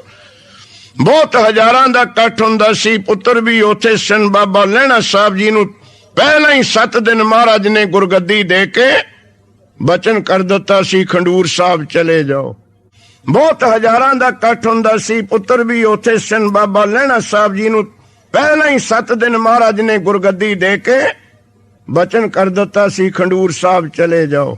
ਨੋਟ ਕਰਿਓ, ਹਿਸਟੋਰੀਕਲ ਪੁਆਇੰਟ ਹੈ। ਗੁਰੂ ਨਾਨਕ ਦੇ ਜੋਤੀ ਜੋਤ ਸਮਾਉਣ ਸਮੇਂ ਬਾਬਾ ਲਹਿਣਾ ਜੀ ਹਾਜ਼ਰ ਨਹੀਂ ਸਨ। ਉਹਨਾਂ ਨੂੰ ਗੁਰਗੱਦੀ ਦੇ ਕੇ ਪਹਿਲਾਂ ਹੀ ਖੰਡੂਰ ਸਾਹਿਬ ਭੇਜ ਦਿੱਤਾ ਸੀ। ਉਹਨਾਂ ਨੂੰ ਪਤਾ ਸੀ ਕਿ ਪੁੱਤਰਾਂ ਨੇ ਝਗੜਾ ਕਰਨਾ, ਪਹਿਲਾਂ ਹੀ ਇਹਨੂੰ ਤੋੜ ਦਈਏ ਬਾਬਾ ਲਹਿਣਾ ਸਾਹਿਬ ਜੀ ਨੂੰ। ਬਾਬਾ ਲਹਿਣਾ ਦੇ ਵਿੱਚ बाबे नानक ने अपना स्वरूप इस तरह समा दिता, गुरबाणी ने आखे जिवें तुहाडे इंग्लैंड दे डॉक्टर किसी दी अख दूजे दे अख विच पा दिंदे ने, किसी दा गुरदा दूजे दे गुरदे दी थां पा दिंदे ने, गोडे गोडियां दी जगह पा दिंदे ने, हड्डियां टुट जाण अपनियां दूजे दी हड्डी पा दिंदे हैं। इस तरह गुरु नानक पातशाह ने अपना वजूद बाबा लहणा दे विच प्रवेश कर दिता, उन्होंने भेज दिता खंडूर साहब ते गुरसिख प्यारे आप ज्योति जोत समा गए। उस समय वर्ल्ड दे जेड़े बाहरले विद्वान ने उन्होंने राय दी कि पीर पकंबर बहुत आए, बड़े आए, सब चंगे, पर गुरु नानक दी जदों चढ़ाई कर गए महाराज, चिट्टी चादर उपर पाई हुई ते कट संगतां दा होया आपस विच सलाह मशवरा होण लग्या शरीर दी क्रिया करन दा, तां दो धड़े हो गए। वेखो किन्नी वडियाई गुरु नानक दी। हिंदू सिख वीर सी, वो कहंदे असीं संस्कार करांगे, मुसलमान कहंदे संस्कार होण नहीं देना, असीं इहनूं दफनावांगे। एडी शिव तुसीं अज तक इस धरती ते किसी अवतार च नहीं देखी होगी, जिन्हों हिंदू मुसलमान हिंदू कहण साडा ते मुसलमान कहण साडा। सानू राम जी दा सत्कार है, कृष्ण जी दा सत्कार है, पर अज वर्ल्ड दे विच 2 अरब हिंदुआं दी गिणती है, 2.25 अरब मुसलमानां दी गिणती है। एक मुसलमान भी राम नू अपना गुरु नहीं कहूगा, एक मुसलमान कृष्ण जी नू भगवान नहीं कहूगा, ते दूजे पासे एक हिंदू मुहम्मद साहब नू अपना पीर नहीं मनूगा। पर तुहाडा बाबा नानक, मुसलमान कहंदे साडा, हिंदू कहंदे साडा, दोहां दा झगड़ा। तुसी कौन होने हो? बाबा नानक साडा पीर है ते हिंदू कहंदे साडा गुरु है। आपां गुरु कहने हो, पीर कहने। असी अपनी मर्यादा नाल दफनावांगे, कबर बनावांगे, ते दूजे पासे वो कहंदे असी कबर बन नहीं देनी, ये साडा पीर है, गुरु है, असी इहदी संस्कार करने। बहुत झगड़ा वध गया गुरसिख प्यारिओ। झगड़ा जद भी हुंदा है तुहानू पता ही है, कब्जे पिछे ही हुंदा है। अज आखो सतनाम, कब्जा छड़ दो ते झगड़ा गया। प्रेम शब्द पढ़े लिखे बैठे हो तुसी, प्रेम दा अर्थ की है? कब्जा छड़ देना। मेरा मुझ में किछ नहीं, जो किछ है सो तेरा, ये हुंदा प्रेम। बस झगड़ा खत्म। जब कबर करन दी इच्छा आवेगी झगड़ा आरंभ हो जाएगा। बड़ा झगड़ा होया, आखिर पंचायत इकट्ठी हो गई। चंगे चंगे ध्यानदार बंदे, अद्धे हिंदू अद्धे मुसलमान, दोहां ने फैसला की कीता, अज दा दिन अंतिम दृश्य श्री गुरु नानक देव महाराज जी दा फैसला हो गया कि 2 फुल्लां दे गुलदस्ते लियाओ बना के, सुंदर सुंदर फुल, हिंदू भी ते मुसलमान भी, सतगुरु नानक दे दोहां पासे चरना विच रख दो। एक उत्ते हिंदू लिख दो, एक ते मुसलमान लिख दो। 3 घंटे का समा दिता जाएगा। जिस धर्म दे फुल मुरझा जाणगे ओनू गुरु नानक दा शरीर नहीं दिता जाऊगा। जिहो जे डाली नाल लगे फुल ने, ओहो जे फुल जिस बैंकुट जिस गुलदस्ते दे रह जाणगे उन्होंने शरीर दिता जाऊ। 3 घंटे बाद कमरा खोलिया ते दोहां ने जदों गुलदस्ते चक्के, पंचायती बंदियां ने जाके की वेखदे हैं, वो डाली नालों भी ज्यादा खरे होए होए ने। अज के आखो सत, कोई भी ना मुरझाया, वो तो अगे नालों भी सुगंधित होए पे ने। फिर झगड़ा उत्थे दा उत्थे रह गया, कुंडा ला दिता। दोवें पासे झगड़े की कार्रवाई शुरू हो गई ते तक्को तक्की जाके जदों दरवाजा खोलिया, वो कहंदे असी सब चकनी है महाराज दी, वो कहंदे असी चकनी है। जदों इत्थे तक स्टेज पुजी तां गुरसिख प्यारिओ चादर जदों तारी महाराज दे शब उतों शरीर उतों, शब तां है ही नहीं सी, वो तां सानू दिखदी सी देही, वो तां निर्गुण आप सरगुण पी होगी। याद रखण वाली चीज गुरु नानक दी अंतम, गुरु नानक शब्द सी, ऐसे करके तो शब्द दे लड़ लाया है। अज कहे आखो सतनाम, कोई मेरा वीर दुख ना मने। पहले गुरु पीर अवतार सारे शरीर सन, जिस करके शरीर दे ही लड़ सानू ला के गए, शरीर दी ओ पूजा दस के गए। श्री गुरु नानक देव शब्द स्वरूप, निर्गुण स्वरूप, जिस करके सानू लड़ भी शब्द दे शब्द गुरु सुरत तुन चेला। चादरे हथ विच रह गई, पर तुहानू पता है जदों बराबर खड़े हुण कब्जे वाले कोई भी हटण नू नहीं चाहुंदा हुंदा। पंचायत ही कहण लगे कोई नहीं हुण शरीर तां मिलिया नहीं, इस चादर नू वंड लो। ओ गुरु महाराज दे स्वरूप दे उत्ते जिहड़ी चादर सी ना ओही अद्धी अद्धी दे दित्ती। बड़े खुश, कहंदे अद्धो अद्ध तां हो गया ना। देखो चादर ते ही खुश हो गए। दुख तां मनायो ना, सबबी मेले होने हैं। बाबा नानक हुण भी कोल नहीं, चादर ही चक्की फिरदे हैं। को सतनाम बाबा नानक हुण भी नहीं है साडे कोल दे। वो हुंदा सी शब्द दे लड़ लगदे, कानू गुरु ग्रंथ साहब नू छड्ड के दे धारियां दे पिछे तुरे फिरदे, मनमतियां दे असी चादरां दे पिछे तुरे फिरदे हैं। जिहड़ा चादर लेण वाला वो साडे कोल है ही नहीं। जिवें पंजाब विच गल है, किते पता लग जावे, मेरिया भैणां गुस्से ना करियो भाई, इन्हां नू पता लग जावे ना ऐस निम नाल सतगुरां ने घोड़ा बन्निया तां बा निम दी आफत आ गई, छिलका भी चप देणगियां ओहदा। जे किते नूं पता लग जावे ऐस बेरी नाल महाराज, बेरी हेठ महाराज बैठे तो बेरी गई, 3 महीने च सका देणगियां उहदे पत्ते तोड़ तोड़ के। देखो किधर नूं ओ घोड़ा बन्नण वाला रहा ही नहीं, जिन्हें घोड़ा बन्निया तां बा किकरे सब कुछ बन गई। किकर नाल नहीं जुड़ना, जिन्हें घोड़ा बने असी ओहदे नाल जुड़ो। मैं तो उत्थे पंजाब विच मिसाल दिंदा हुंदा, मैं कहा बीबीओ तुहाडे मੱਝਾਂ हैगियां ਉਹ कीले नाल बंदियां, तुसीं किते कीले चों धार कढ के दिखाओ, धारां तां मैस ने देनी है। अज को सतनाम किते कीले चों दुध निकलिया, वो भी इस तरह मैस बनी थी। हरगोबिंद साहब दी पूजा छड़ दित्ती, गुरु गोबिंद सिंह दी छड़ दित्ती, किकरां ते बेरियां दे सिल्क चब्बण लग गए सी। बस वो चादर चक्की फिरन दोए।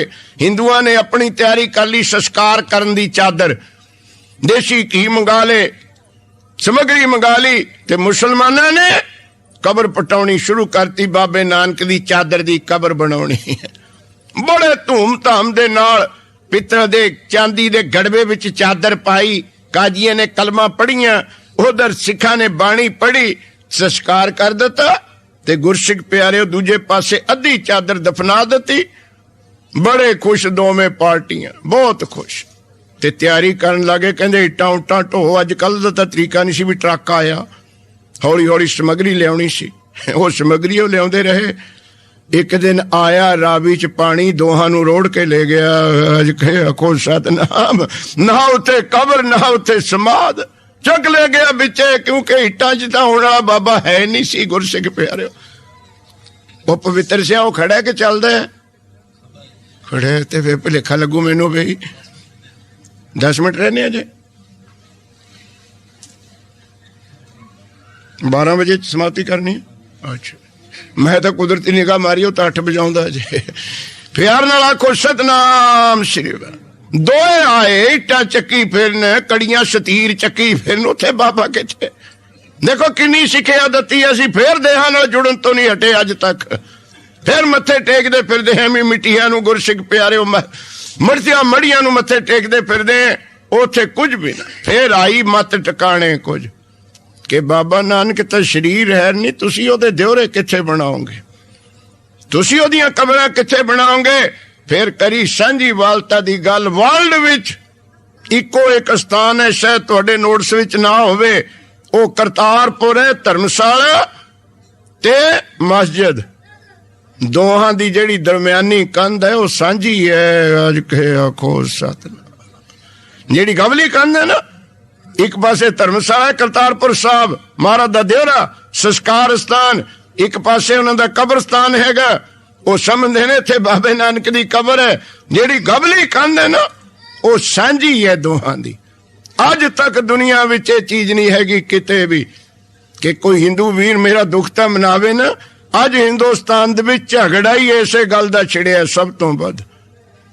वो कहंदे मंदिर बनाउणा है, वो कहंदे मस्जिद बनाउणी है, और तुसीं बापू नानक तो सिख लो, इकट्ठी बना लो। अज के आखो सतनाम। देखो हसला मसला किन्नी छेती जे गुरु नानक नूं अपना लेण, किन्नी छेती मसला हलो।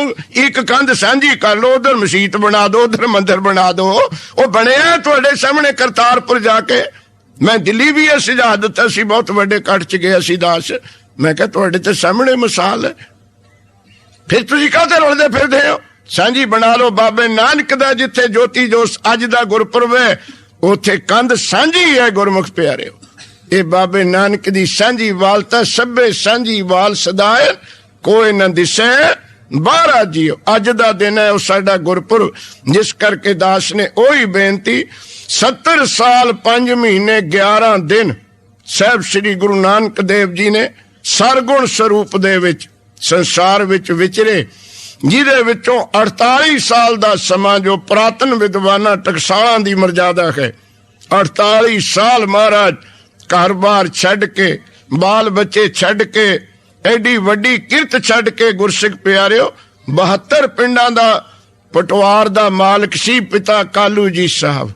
72 पिंडां दे पटवारी। तुसीं पंजाब चों ही आए हो, पटवारी तां एक पिंड दा मान नहीं हुंदा। अज कहे आखो सतनाम, वो नहीं नेड़े खड़न हुंदा।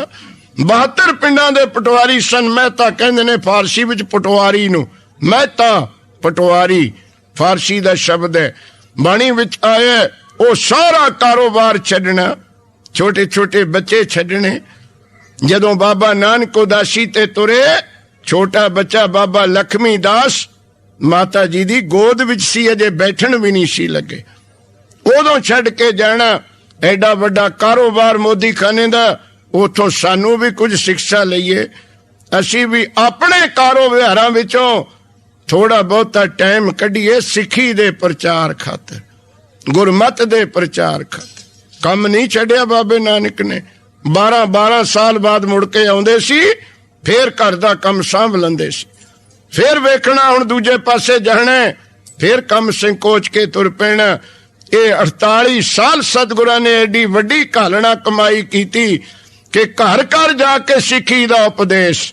हुण असीं ढीकदे हां साडे कोल अंबर छकण वाले आउण, साडे कोल बाणी पढ़न वाले आउण। नहीं नहीं, ये तां प्रोफैशनल डॉक्टर हुंदे ने जिहड़े दुकानां खोल के बैठदे ने। साडे कोल मरीज आउण जिहड़े परोपकारी हुंदे ने, वो मरीजां कोल घर घर जाके पुछदे हुंदे तैनूं की रोग है। सिੱਖੀ नूं बचाउणा तां गुरु नानक दा फार्मूला, समय विचों समा कढ के जन नानक धूड़ मंगै तिस गुरसिੱਖੀ जो आप जपै अवरै नाम जपावे। कला आप नहीं जपना, नहीं तो बाबा नानक करतारपुर ननकाना साहब बैठा रहिंदा, दुनिया ने उत्थे आके मत्थे टेकण लग जाने सी। बना लंदा अपने डेरे 10 भी, खरीद दिंदा अज दे महापुरुषां वांग पुत्रां नूं जगीरां, ट्रांसपोर्टां खोल दिंदे। असीं साडे वांग गुरसिख प्यारिओ नहीं नहीं, उधर ध्यान ही नहीं दिता। इत्थे तक त्याग दिखाया कि अपने बच्चिआं नूं गुरगद्दी तो भी वांझे रख दिता। यह भी तुहाडी नहीं है, ये भी जेड़ा सेवा करूगा उसे दी है। अजकल मेरे वर्गे ज्ञाना सू कई हैंगे, मैं पिछे दस्सिया जी तुहानूं ज्ञानी हुणे एक ज्ञाना सू। ज्ञानी तो उन्हें जेड़े पढ़न टकसालां विच जिंदगी खराब करन, महापुरुषां दीआं चपेड़ां खाण, ओने ज्ञानी। ज्ञाना सू जमदे ही हुणे। अज कहे आखो सतनाम नूं पढ़ना नहीं पैंदा, जिवें कई बॉर्न ब्लाइंड हुणे, जमांदरू हुणे। सिख कौम च हुण ज्ञानी घट है, ज्ञाना सू ज्यादे है। बस डांगे चक्की भी है। मेरे वर्गा विद्वान है कोई नहीं। दुख ना मनाओ, मैं तो विद्वाना दा सेवक है। जिन्नी कड़ी हुण साडे विद्वाना ने घोली है ना, अनपढ़ा ने तो कदे घोली हो नहीं। किस रास्ते साढ़े 4 अखर पढ़ के विद्वान पै गए। इको एक बीमारी है, पढ़े लिखे बैठे हो। गुरबाणी नूं अपने विचारां नाल ना मिलाओ, गुरबाणी दे नाल अपने विचार मिला। साडे कर्मा माड़े हन सिख कौम दे कि साडे विद्वान अपने विचारां नाल गुरबाणी नूं मिलाउण लग पे। जो मेरे विचार है उही गुरबाणी कहंदी है, नहीं जो गुरबाणी दे विचार है वो तू कहो, फिर तेरी विद्या इत्थे कबूल है। असीं गुरबाणी नूं अपने नाल मिला रहे हैं। वेखो असीं झूठे, साडी विद्या झूठी। अज तू हैगा ते कल नूं नहीं हैगा। गुरबाणी नूं बनाउण वाले कह गए मैनू तो बोलनी भी नहीं आउंदी, हाँ आपों बोल न जानदा। ते साडे विद्वान नहीं कहंदे जो मैं कहना वो ठीक है, गुरबाणी गलत है। इन्ना पौड़ा सतगुरु नानक ते 5-6 गुरुआं दी बाणी किसे भी नहीं कहा असी ठीक ते गुरबाणी गलत। असी भुलणहार गुरबाणी बख्शणहार। सानू लोड़ है अज सतगुर की बाणी सत स्वरूप है, गुरबाणी बनी है। ਗੁਰਬਾਣੀ ਵਰਗਾ ਬਣ, ਗੁਰਬਾਣੀ ਨੂੰ ਆਪਣੇ ਵਰਗੀ ਨਾ ਬਣਾ। ਇੱਥੋਂ ਹੀ ਝਗੜਾ ਪਿਆ ਗੁਰਸਿੱਖ ਪਿਆਰਿਓ। ਇੱਥੇ ਤੱਕ ਝਗੜਾ ਸਿਰੇ ਪੁੱਜ ਗਿਆ। ਤੁਹਾਡੇ ਕੋਲ ਤਾਂ ਮਿੰਟ ਮਿੰਟ ਦੀਆਂ ਖਬਰਾਂ ਆਉਣੀਆਂ ਕਿ ਚੌਪਈ ਸਾਹਿਬ ਵੀ ਬਾਣੀ ਨਹੀਂ ਹੈ, ਜਾਪ ਸਾਹਿਬ ਵੀ ਬਾਣੀ ਨਹੀਂ ਹੈ। ਕਿੱਥੇ ਜਾਊਗੀ ਸਿੱਖ ਕੌਮ? ਕਿੱਧਰ ਜਾਵੇਗੀ ਸਿੱਖ ਕੌਮ? ਚੌਪਈ ਸਾਹਿਬ ਵਰਗੀ ਬੇਨਤੀ ਬਸ ਸ੍ਰੀ ਮੁਖ ਬਾਗ ਤੋਂ ਨਿਕਲੀ ਹੋਈ, ਉਹਨੂੰ ਵੀ ਅਸੀਂ ਮੁਨਕਰ ਹੋਣ ਤੇ ਜਾਂਦੇ ਫਿਰਦੇ ਹਾਂ। ਗੁਰਸਿੱਖ ਪਿਆਰ, ਧੰਨ ਸਤਿਗੁਰੂ ਨਾਨਕ ਦੇਵ ਜੀ ਨੇ ਇਨ 29 ਰਾਗਾਂ ਦੇ ਵਿੱਚ ਬਾਣੀ ਉਚਾਰਨ ਕੀਤੀ ਹੈ।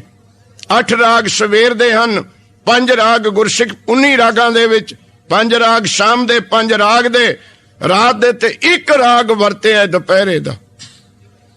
ਕਿੰਨੀ ਸਾਨੂੰ ਸਿੱਖਿਆ ਮਿਲਦੀ ਹੈ। ਸਵੇਰੇ ਸ਼ਾਮ ਵੀ ਨਿਤਨੇਮ ਕਰਨੇ, ਦੁਪਹਿਰੇ ਨੂੰ ਪ੍ਰਸ਼ਾਦਾ ਛਕ ਕੇ ਥੋੜਾ ਹੀ ਟਿਕਣਾ, ਫਿਰ ਵੀ ਕਿਰਤ ਕਰਨੀ ਹੈ। ਅੱਜ ਕੇ ਆਖੋ ਸਤਿਨਾਮ। ਸਤਿਗੁਰ ਪਾਤਸ਼ਾਹ ਨੇ ਮਿਹਰ ਕੀਤੀ, 48 ਸਾਲ ਦੀ ਉਮਰ ਵਿੱਚ ਐਡਾ ਵੱਡੀ ਘਾਲਣਾ ਘਰ ਘਰ ਜਾ ਕੇ ਸਿੱਖੀ ਦਾ ਉਪਦੇਸ਼ ਦਿੱਤਾ। ਘਰ ਜਾ ਕੇ ਬਾਣੀ ਉਚਾਰ ਕੇ ਸੁਣਾਈ। ਸਾਨੂੰ ਵੀ ਥੋੜਾ ਜਿਹਾ ਉਦਮ ਕਰੀਏ। ਅੱਜ ਸਤਿਗੁਰ ਪਾਤਸ਼ਾਹ ਦਾ ਗੁਰਪੁਰਬ ਹੋਣ ਦੇ ਨਾਤੇ ਤੁਹਾਡੇ ਚਰਨਾਂ ਵਿੱਚ ਜੋਤੀ ਜੋਤ ਸਮਾਉਣ ਦਾ ਹੀ ਬਚਨ ਕੀਤਾ। ਸ਼ਬਦ ਸਰੂਪ ਸ਼ਬਦ ਦੇ ਲੜ ਲਾਇਆ। ਜੋ ਪਿਛਲੇ ਸਾਲ ਦੀ ਕਥਾ ਬਾਕੀ ਰਹਿੰਦੀ ਹੈ, ਤੁਹਾਡੀ ਸੰਗਤ ਤੇ ਗੁਰੂ ਗ੍ਰੰਥ ਸਾਹਿਬ ਦੀ ਕਿਰਪਾ ਅਨੁਸਾਰ ਸਵਈਆਂ ਦੀ ਕਥਾ ਚੱਲਦੀ ਹੈ। ਉਹ ਪ੍ਰਬੰਧਕਾਂ ਦੇ ਬਣਾਏ ਪ੍ਰੋਗਰਾਮ ਅਨੁਸਾਰ ਕੱਲ ਤੋਂ ਤੁਹਾਨੂੰ ਦੱਸ ਦੇਣਗੇ ਸਮਾਂ। ਉਹ ਬਾਕੀ ਦੀ ਕਥਾ ਜਿਵੇਂ ਮਹਾਰਾਜ ਕਰਾਉਣਗੇ। ਆਪ ਕਥਾ ਆਪ ਸੁਣਨੇ ਹਾਰ, ਇਹ ਅਕਥ ਕਥਾ ਹੈ ਬਾਣੀ ਦੀ ਭਾਈ। ਉਹ ਰਲ ਮਿਲ ਕੇ ਆਪਾਂ ਨੇ ਵਿਚਾਰ ਕਰਨੀ ਹੈ। ਸਾਰੀਆਂ ਸੰਗਤਾਂ ਉਦਮ ਕਰਿਆ ਕਰੋ ਸ਼ਬਦ ਦੇ ਨਾਲ ਜੁੜਨ ਦੀ, ਸ਼ਬਦ ਦੀ ਵਿਚਾਰ ਨਾਲ ਜੁੜਨ ਦੀ। ਕੀਰਤਨ ਬਹੁਤ ਨਿਰਮੋਲਕ ਹੀਰਾ ਹੈ, ਬਾਣੀ ਪੜ੍ਹਨੀ ਬਹੁਤ ਨਿਰਮੋਲਕ ਹੀਰਾ ਹੈ। ਇਹ ਵੀ ਜੋ ਅੱਜ ਸਾਡੇ ਵਿੱਚ ਵਰਤ ਰਹੀ ਹੈ ਗੱਲ, ਉਹ ਵੀ ਮੈਂ 1 ਮਿੰਟ ਵਿੱਚ ਮੁਕਾ ਦਿੰਨੇ। ਤੁਹਾਡੀਆਂ ਗੱਡੀਆਂ ਭਰੀਆਂ ਪਈਆਂ ਨੇ ਕੀਰਤਨ ਦੀਆਂ ਟੇਪਾਂ ਨਾਲ, ਬਹੁਤ ਟੇਪਾਂ ਹੈਗੀਆਂ ਤੁਹਾਡੇ ਕੋਲ, ਤੇ ਰੇਡੀਓ ਟੀਵੀ ਤੇ ਵੀ ਤੁਸੀਂ ਕੀਰਤਨ ਸੁਣਦੇ ਹੋ, ਪਰ ਪਿਆਰ ਨਾਲ ਇਹ ਸੁਣ ਲਿਓ। ਤੁਸੀਂ ਸ਼ਬਦ ਨਾਲ ਨਹੀਂ ਜੁੜੇ, ਗਾਉਣ ਵਾਲੇ ਰਾਗੀ ਨਾਲ ਜੁੜੇ। ਕਿਸ ਰਾਗੀ ਦੀ ਟੇਪ ਲੈਣੀ ਹੈ? ਕਿਸ ਰਾਗੀ ਨੇ ਸ਼ਬਦ ਕਿਹੋ ਜਿਹਾ ਗਾਇਆ? ਕਹਿੰਦੇ ਫਲਾਣੇ ਰਾਗੀ ਨੇ ਵੀ ਬਹੁਤ ਸੋਹਣਾ ਸ਼ਬਦ ਗਾਇਆ। ਰਾਗੀ ਰਹਿ ਗਿਆ ਵਿਚਾਰਾ, ਸ਼ਬਦ ਗਿਆ ਆ। ਅੱਜ ਕੋ ਸਤਨਾਮ। ਕੀਰਤਨ ਸੁਣ ਕੇ ਜਾਓਗੇ ਤੁਸੀਂ ਇੱਥੇ, ਉਹ ਰਾਗੀ ਗਾਉਣ ਵਾਲਾ ਯਾਦ ਰਹਿ ਜਾਣਾ ਤੁਹਾਨੂੰ। ਜਿਹੜਾ ਉਹਨੇ ਸ਼ਬਦ ਗਾਇਆ ਉਹ ਜੁੱਤੀਆਂ ਪਾਉਂਦੇ ਨਹੀਂ ਭੁੱਲ ਜਾਣਾ। ਜੁੜਨਾ ਤਾਂ ਸ਼ਬਦ ਨਾਲ ਨਹੀਂ ਸੀ ਕਿ ਗਾਉਣ ਵਾਲੇ ਨਾਲ ਜੁੜਨਾ। ਜੁੜਨਾ ਤਾਂ ਸ਼ਬਦ ਗੁਰੂ ਗ੍ਰੰਥ ਸਾਹਿਬ ਨਾਲ ਹੈ। ਨਾਨਕ ਕਹਿੰਦਾ ਮੇਰੇ ਨਾਲ ਤਾਂ ਜੁੜੋ ਨਾ, ਮੈਂ ਤਾਂ ਉਚਾਰੀ ਹੈ, ਮੇਰੇ ਨਾਲ ਨਾ ਜੁੜੋ। ਜੁੜੋ ਸ਼ਬਦ ਦੇ ਨਾਲ। ਤੇ ਬਾਣੀ ਪੜ੍ਹਦੇ ਉਹ ਤਾਂ ਹੁਣ ਆਪਾਂ ਥੋੜੀ ਜਿਹੀ ਘੱਟ ਕੀਤੀ ਹੋਈ ਹੈ। ਸੁਣਨਾ ਤੇ ਪੜ੍ਹਨਾ ਇੱਥੇ ਤਾਂ ਥੋੜਾ ਜਿਹਾ ਆਪਾਂ ਨੂੰ ਟਾਈਮ ਹੀ ਨਹੀਂ, ਪਰ ਆ ਤੁਹਾਨੂੰ ਟਾਈਮ ਗੱਡੀਆਂ ਗੁੱਡੀਆਂ 'ਚ ਮਿਲ ਜਾਂਦਾ। ਤੁਹਾਨੂੰ ਟੇਪਾਂ ਲਾ ਲੈਂਦੇ ਆ। ਤੇ ਸਾਡੇ ਰਾਗੀ ਵੀ ਵਿਚਾਰੇ ਹੁਣ ਬਹੁਤ ਮਸਲਾ ਗੰਭੀਰ ਹੈ। ਮੈਂ ਬੇਨਤੀ ਕਰੂੰਗਾ ਤੁਹਾਨੂੰ ਕਿ ਕੱਚੀ ਬਾਣੀ ਦੀਆਂ ਟੇਪਾਂ ਕਿਉਂ ਬੜੇ ਬੜੇ ਰਾਗੀ ਭਰ ਰਹੇ ਹੈ? ਇਹ ਸਭ RSS ਦੀ ਕਿਰਪਾ ਹੋਈ ਵੀ ਹੈ। ਅੱਜ ਕੇ ਆਖੋ ਸਤਨਾਮ। ਕਰੋੜਾਂ ਰੁਪਈਏ ਉਹਨਾਂ ਨੂੰ ਦੇ ਕੇ 1 ਤੁਕ ਬਾਣੀ ਦੀ 6 ਤੁਕਾਂ ਕੱਚੀਆਂ ਵਿੱਚ, ਸ਼ਬਦਾਂ ਦੇ ਵਿੱਚ ਕੱਚੀ ਬਾਣੀ। ਗੁਰਸਿੱਖ ਪਿਆਰਿਓ, ਇਹ ਬਹੁਤ ਡੂੰਘੀਆਂ ਸਾਜ਼ਾਂ ਹੋ ਰਹੀਆਂ ਨੇ, ਪਰ ਕਥਾ ਜਿਹੜੀ ਸ਼ਬਦ ਦੀ ਵਿਚਾਰ ਹੈ ਨਾ, ਉਹਦੇ ਵਿੱਚ ਤੁਸੀਂ ਸਿਆਣੇ ਬੈਠੇ ਹੋ, ਤੁਹਾਡੇ ਕੋਲ ਵਿਚਾਰ ਰਹਿ ਜੂਗੀ। ਕਥਾ ਕਰਨ ਵਾਲੇ ਨੂੰ ਤੁਸੀਂ ਭੁੱਲ ਜਾਓਗੇ। ਉਹ ਸ਼ਬਦ ਦੀ ਵਿਚਾਰ ਤੁਹਾਡੇ ਅੰਦਰ ਬੈਠ ਜਾਵੇਗੀ। ਤੇ ਕੀਰਤਨ ਗਾਉਣ ਵਾਲਾ, ਉਹ ਗਾਉਣ ਵਾਲਾ ਯਾਦ ਰਹਿ ਜਾਊਗਾ, ਤੇ ਕੀਰਤਨ ਸ਼ਬਦ ਦੀ ਵਿਚਾਰ ਤੋਂ ਭੁੱਲ ਜਾਵੇਗੀ। ਬਹੁਤ ਲੋੜ ਹੈ ਅੱਜ ਗੁਰਸਿੱਖ ਪਿਆਰਿਓ। ਕੋਈ ਸਮਾਂ ਸੀ ਜਿਵੇਂ ਦਾਸ ਵੀ ਤੁਹਾਡੇ ਮੰਗ ਬੈਠ ਕੇ ਸੰਤ ਮਹਾਰਾਜ ਗਿਆਨੀ ਗੁਰਬਚਨ ਸਿੰਘ ਖਾਲਸਾ ਜੀ ਦੇ ਬਚਨ, ਬਸ ਉਹ ਬਚਨ ਹੁੰਦੇ ਸੀ, ਸਿੱਖਾਂ ਬਾਣੀ ਵਰਗਾ ਬਣ ਜਾ। ਸਤਿਗੁਰ ਕੀ ਬਾਣੀ ਸਤ ਸਰੂਪ ਹੈ, ਗੁਰਬਾਣੀ ਬਣੀਏ। ਗੁਰਬਾਣੀ ਨੂੰ ਆਪਣੇ ਖਾਤਰ ਨਾ ਵਰਤ, ਆਪਣਾ ਆਪ ਗੁਰਬਾਣੀ ਦੇ ਸਪੁਰਦ ਕਰ ਦੇ। ਗੁਰਬਾਣੀ ਤੈਨੂੰ ਵਰਤੇ, ਗੁਰਬਾਣੀ ਤੈਨੂੰ ਹੁਕਮ ਕਰੇ ਕੀ ਕਰਨਾ ਕੀ ਨਹੀਂ ਕਰਨਾ। ਉਹ ਗੁਰੂ ਦੇ ਸ਼ਬਦ ਵਿੱਚੋਂ ਸਾਨੂੰ ਪ੍ਰਾਪਤੀ ਹੁੰਦੀ ਹੈ ਭਾਈ। ਨੁਕਤਾ ਚੀਨੀ ਬਹੁਤ ਹੋਈ ਚੌਪਈ ਸਾਹਿਬ ਤੇ ਮੈਨੂੰ SGPC ਵੱਲੋਂ ਤੇ ਖਾਲਸਾ ਪੰਥ ਵੱਲੋਂ ਬਚਨ ਹੋਇਆ ਕਿ ਚੌਪਈ ਸਾਹਿਬ ਜੀ ਬਾਬਤ ਕੋਈ ਵਿਚਾਰ ਤਾਂ ਤੁਹਾਡੇ ਵਾਸਤੇ ਬਹੁਤ ਘੱਟ ਥੋੜੇ ਜਿਹੇ ਪੀਸ ਨੇ। ਟੈਕਸਲਾ ਕੰਪਨੀ ਨੇ ਬੜਾ ਉਦਮ ਕੀਤਾ ਕਿ ਚੌਪਈ ਸਾਹਿਬ ਜੀ ਦੇ ਅਰਥਾਂ ਦੀ ਕਥਾ ਟਕਸਾਲੀ ਜਿਹੜੇ ਪੁਰਾਤਨ ਪੂਰੀ ਚੌਪਈ ਸਾਹਿਬ ਹੈ ਉਹ ਟੈਕਸਲਾ ਕੰਪਨੀ ਵੱਲੋਂ ਕਰਾਈ ਗਈ ਹੈ ਤੇ ਥੋੜੇ ਜਿਹੇ ਪੀਸ ਬਿਲਕੁਲ, ਕਿਉਂਕਿ ਤੁਹਾਡਾ ਇੰਗਲੈਂਡ ਹੈ ਤਾਂ ਵਲਾਇਤ, ਕੈਨੇਡਾ ਅਮਰੀਕਾ ਜਾਈਏ ਤੇ 75 ਪਾਉਂਡ ਲੈ ਜੀਦਾ, ਇੱਥੇ 20 ਕਿਲੋ ਤੋਂ ਵੱਧ ਚੱਕਣੇ ਨਹੀਂ ਦਿੰਦੇ। ਪਤਾ ਨਹੀਂ ਇੱਥੇ ਕੀ ਇਹਨਾਂ ਦਾ ਨਵਾਂ ਹੀ ਅਸੂਲ ਹੈ। ਸੋ ਉਹ ਤੁਸੀਂ ਆਉਂਦੇ ਦਿਨਾਂ ਵਿੱਚ ਲੈ ਸਕੋਗੇ ਚੌਪਈ ਸਾਹਿਬ ਦੀ ਸੰਪੂਰਨ ਕਥਾ, ਤਾਂ ਕਿ ਮਨਮਤੀਆਂ ਨੂੰ ਕੁਝ ਦਸੀਏ ਕਿ ਚੌਪਈ ਸਾਹਿਬ ਚੀਜ਼ ਕੀ ਹੈ, ਜਿਨ੍ਹਾਂ ਨੇ ਅਟੈਕ ਕੀਤੇ ਨੇ। ਅੱਜ ਇਤਨੀਆਂ ਹੀ ਬੇਨਤੀਆਂ ਹਨ ਤੁਹਾਡੇ ਚਰਨਾਂ ਵਿੱਚ। ਜਿੰਨਾ ਕੁ ਸਮਾਂ ਸੀ ਅੱਜ ਦਾ ਉਹ ਤਾਂ ਹਾਜ਼ਰੀ ਉਹ ਲਾਉਣੀ ਸੀ। ਸੋ ਅਗਲੇ ਦਿਨਾਂ ਦਾ ਪ੍ਰੋਗਰਾਮ ਸਕੱਤਰ ਸਾਹਿਬ ਤੁਹਾਨੂੰ ਦੱਸ ਦੇਣਗੇ। ਜਿਵੇਂ ਜਿਵੇਂ ਕਥਾ ਦੀ ਵਿਚਾਰ ਹੋਵੇਗੀ ਆਪਾਂ ਨੇ ਰਲ ਮਿਲ ਕੇ ਲਾਹੇ ਪ੍ਰਾਪਤ ਕੀਨੇ। ਅੱਜ ਦੀ ਸੇਵਾ ਕਰਦਿਆਂ ਹੋਈਆਂ ਭੁੱਲਾਂ ਤੋਂ ਖਿਮਾ ਬਖਸ਼ਿਓ। ਅੱਗੇ ਨੂੰ ਮਹਾਰਾਜ ਦੇ ਚਰਨਾਂ ਵਿੱਚ ਅਰਦਾਸ ਕਰਿਓ। ਗੁਰ ਸ਼ਬਦ ਦੀ ਵਿਚਾਰ, ਗੁਰ ਇਤਿਹਾਸ ਦੀ ਵਿਚਾਰ ਅਗੰਮ ਅਥਾ ਅਗੋਚਰ ਹੈ। ਸਤਿਗੁਰ ਪਾਤਸ਼ਾਹ ਜੀ ਜਿਉਂ ਬੁਲਾਵੇ ਤਿਉਂ ਬੋਲੇ ਸੁਆਮੀ। ਜਿਵੇਂ ਜਿਵੇਂ ਹੁਕਮ ਕਰਨਗੇ ਆਪਾਂ ਰਲ ਮਿਲ ਕੇ ਬਾਣੀ ਦੀ ਵਿਚਾਰ ਕਰਨੀ ਹੈ।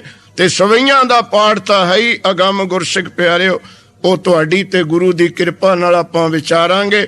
ਬੇਅੰਤ ਸੰਗਤਾਂ ਵੱਲੋਂ ਮਾਇਆ ਆਈ ਹੈ, ਸਤਿਗੁਰ ਤੁਹਾਡੀ ਮਾਇਆ ਸਫਲੀ ਕਰਨ।